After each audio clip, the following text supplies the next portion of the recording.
गर्मी की एक शाम, रोज की तरह गांव के 3 लोग बैठे हैं रघु की चाय की दुकान पर। शाम का अड्ढाता रघु चाय के बिना जमती ही नहीं। मोहक भैया, आज तो बड़ी देर कर दी आपने। सूरज भी हमसे पहले चला गया। पटरे पर पहले से बैठा एक युवक हंसते हुए बोला, रघु भाई क्या करें, बुजुर्गों ने कहा है शाम की चाय और बातें दोनों धीरे पीनी चाहिए। और विक्रम भैया, आज कुछ ज्यादा ही सोच में डूबे लग रहे हो। कुछ बातें हैं जो चाय से हल नहीं होती रघु, मगर हाँ, चाय उन बातों को सुन सकती है। मोहक ने टुकुर टुकुर देखा। विक्रम की ये शायराना बातें उसे अक्सर चकित करती थी।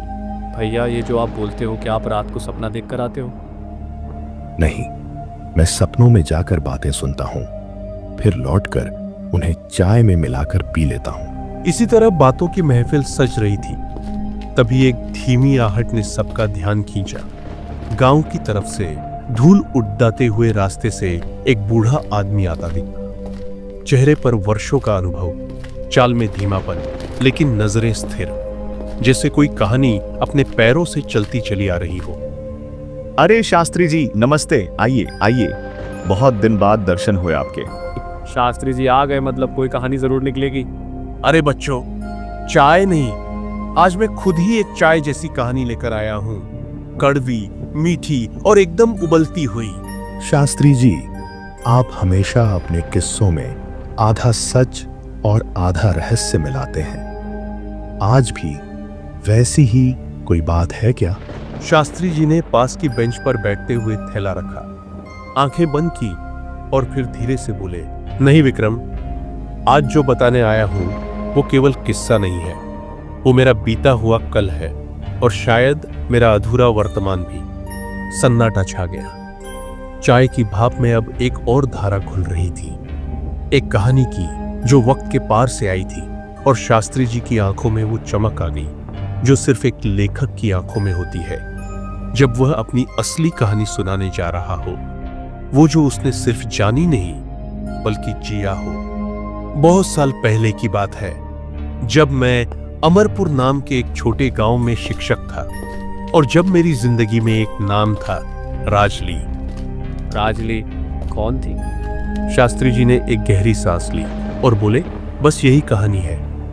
एक मुलाकात की जो कभी पूरी न हो सकी, एक चाय की जो कभी पी नहीं गई, और एक वादा जो श्मशान के किनारे आज भी मुझसे जवाब मांगता है। चाय की दुकान एक मंदिर सी शांत हो गई। हवा अब गर्म नहीं, रहस्यमयी लगने लगी थी। स्टोव की आंच कम हो चुकी थी, पर माहौल में एक किस्से की आंच तेज हो गई थी। आंखें क्षितिज में कहीं दूर अटक गईं, जैसे वे समय की नदी में वापस उतरने को तैयार हों। तो बात उन दिनों की है जब मैं अमरपुर के सरकारी स्कूल में प्रधानाध्यापक के पद पर नियुक्त हुआ था। नए गांव, नई जगह, लेकिन दिल में पुरानी यादें समेटे। मैंने सोचा था ये जिंदगी अब बस किताबों और बच्चों के बीच बीतेगी, लेकिन नियति ने मुझे मेरी ही स्मृतियों से एक बार फिर टकरा दिया। तो फिर बिछड़ गए आप लोग? हाँ, जैसे हर गांव में एक चुनाव आता है जिसने न केवल नेताओं को बल्कि रिश्तों को भी बांट दिया। राजली का परिवार किसी दूसरे विचारधारा का था और हमारे परिवार ने भी उसे स्वीकार करना बंद कर दिया। वो अचानक से दूसरे गांव चली गई, शिवनगर। कोई अलविदा नहीं, कोई वादा नहीं, बस एक सुबह स्कूल आया और उसकी जगह खाली थी। उस खाली बेंच पर मैंने पढ़ाई नहीं की, सिर्फ इंतजार किया। कुछ देर के लिए सब चुप हो गए, जैसे कोई पुरानी धुन फिर से गूंज गई हो। हवा अब भी गर्म थी, लेकिन उसकी थपकियां एक गीली सी उदासी ले आई। फिर कभी बात नहीं हुई उनसे? करीब 15 साल बाद एक दिन डाक से एक चिट्ठी आई। मेरा नाम बड़े साफ अक्षरों में लिखा था, लक्ष्मीकांत चक्रवर्ती। उन्होंने अपनी जेब से एक पुराना पीला पड़ा लिफाफा निकाला।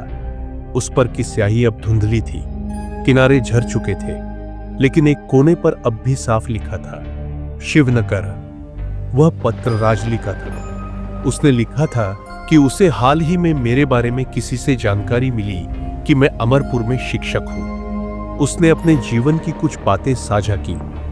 कैसे उसकी शादी एक शराबी से हुई थी, कैसे उसका पति उसे छोड़ गया और अब वह अकेली रहती है।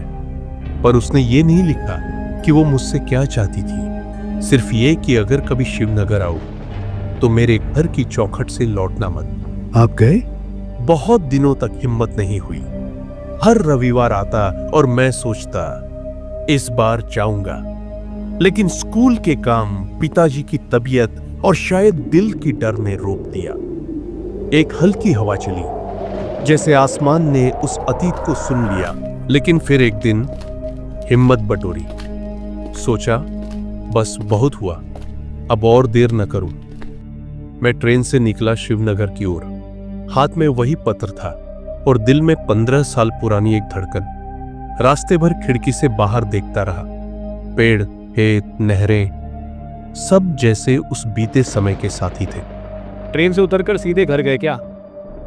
नहीं, स्टेशन पर उतरकर पता चला कि शिवनगर गांव तक अब कोई साधन नहीं मिलता। शाम के बाद दुकानदार ने बताया कि एक ही रास्ता है जो श्मशान के पास से होकर जाता है। अब सबकी आंखें चौकन्नी हो गईं। माहौल एकदम बदल गया था। चाय की भाप अब भय से कांपती सी लग रही थी। श्मशान का रास्ता रात में? हाँ, दुकानदार ने चेतावनी दी थी। कहा था रात को उस रास्ते पर जाना ठीक नहीं। कई लोगों ने कहा है कि वहां अजीब आवाजें आती हैं। कोई तुम्हें पुकारता है, कोई पास चलता है लेकिन दिखता नहीं।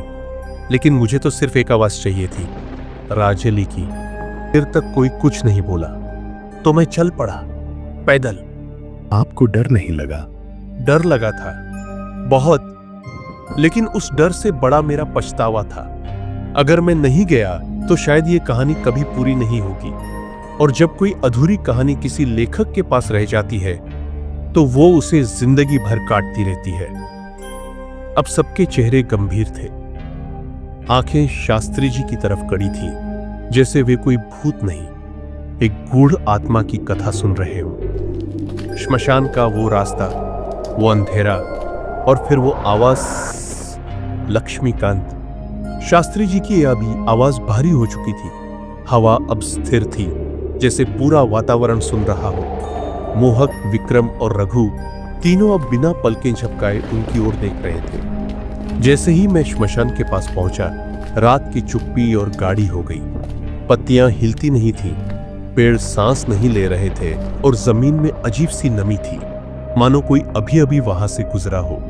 रास्ता संकरा था और दाईं ओर टूटी हुई दीवारों के बीच बिखरी राख, श्मशान भूमि का सूखा सच। वहां कोई दिखा? दिखा नहीं, लेकिन महसूस जरूर हुआ। मैं तेजी से चल रहा था, लेकिन मेरे कदम खुद धीमे पड़ते जा रहे थे, जैसे कोई अदृश्य शक्ति मुझे रोक रही हो।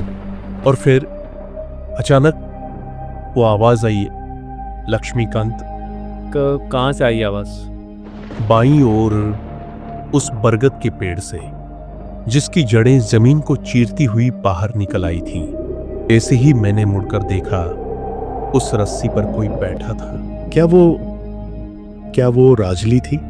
शक नहीं रहा। वही नीली साड़ी, वही झुके हुए कंधे, वही लंबे खुले बाल।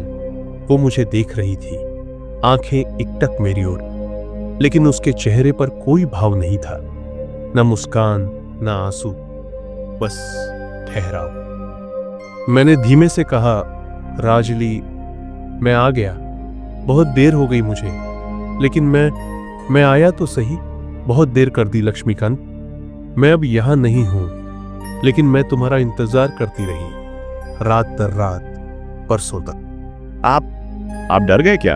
डर?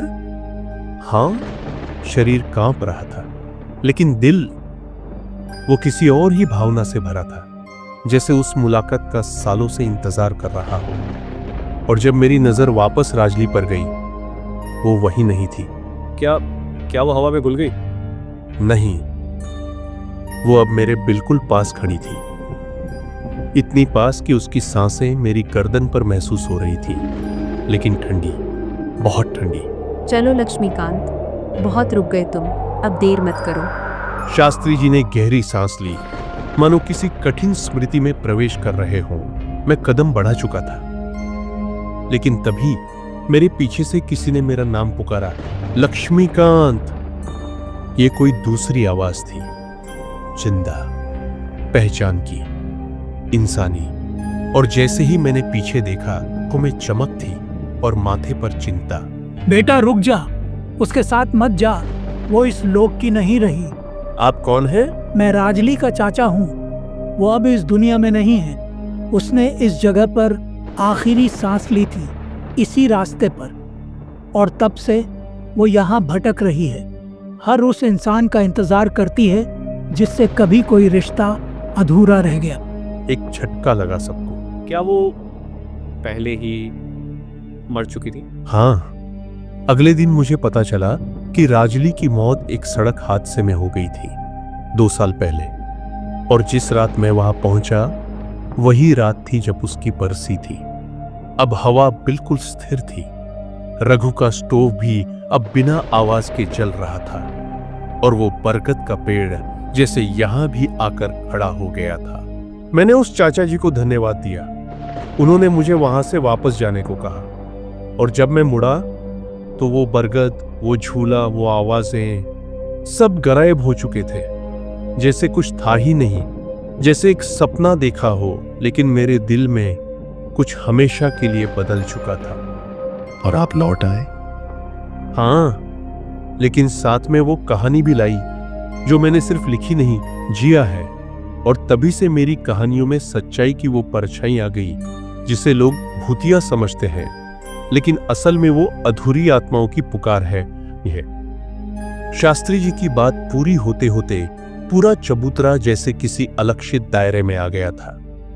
न मोहक की जुबान हिली, न रघु का स्टोव सीटी मार रहा था, और न ही विक्रम ने कोई अगला सवाल पूछा। चारों तरफ सन्नाटा था, जिसमें